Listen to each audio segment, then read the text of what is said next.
sudah dipaten di situ itu dan ketemu. Lalu setelah itu kita harus menyiapkan data berapa deklinasi matahari. Deklinasi matahari itu jarak antara matahari dengan ekuator langit pada saat itu. Lalu kemudian ada data equation of time, perata waktu matahari pada pukul segitu itu, ya, pada jam segitu. Kemudian kita menyiapkan dulu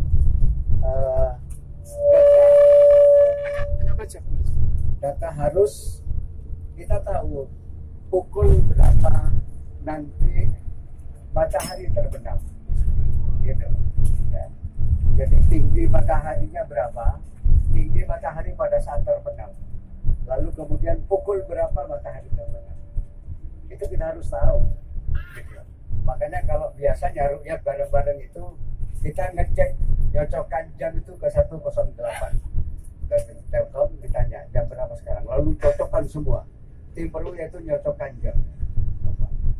Nah setelah itu dipimpin, ya. Rangkaian perhitungannya kita harus mencari deklinasi matahari berapa, deklinasi bulan itu berapa, sudut waktu mataharinya, sudut waktu bulannya kita hitung semuanya. Lalu hasil perhitungan itu tadi setelah matahari terbenam kita konversi ke dalam satuan GMT. Dari WIB ke GMT.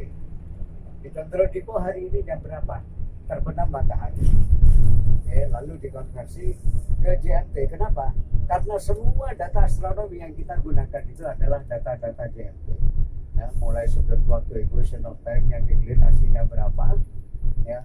Lalu right ascension matahari, right ascension bulan itu berapa, itu semuanya dihitung.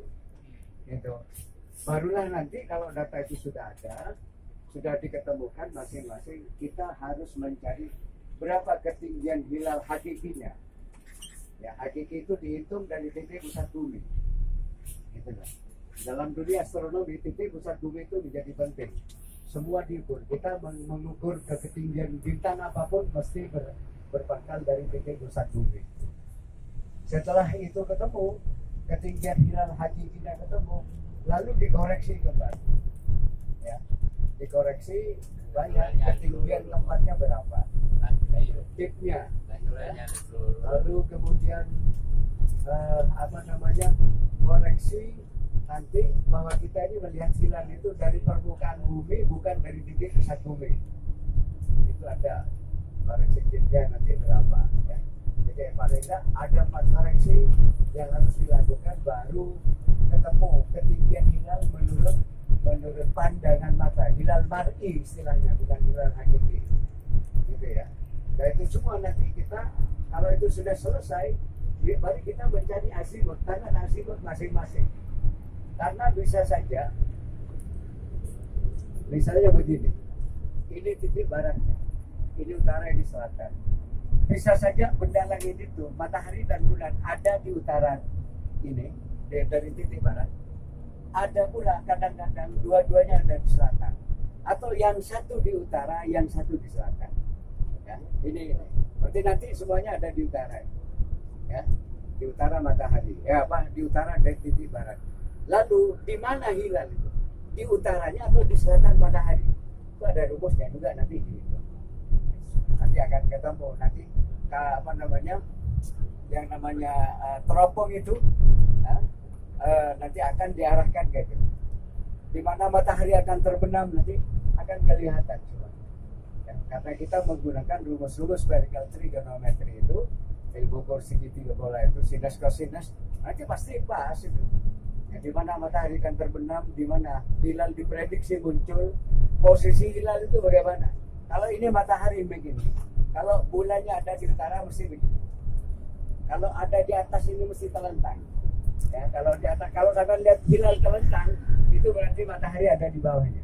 Tapi kalau ada di sini, berarti hilal ada di utara matahari. Kalau di selatan mesti begini. Semakin jauh semakin miring. Ya, kalau miringnya sedikit berarti dekat dengan matahari. Nah ini, jadi kalau dikaitkan nanti, kalau pemerintah mengubah dari 238, 2 derajat itu ketinggiannya, lalu 3 ini sudut elongasinya, ya, jarak sudut antara titik pusat bulan dengan titik pusat matahari itu berapa? Dulu 3 derajat. Nah, tapi ini mustahil untuk bisa dilihat. Problem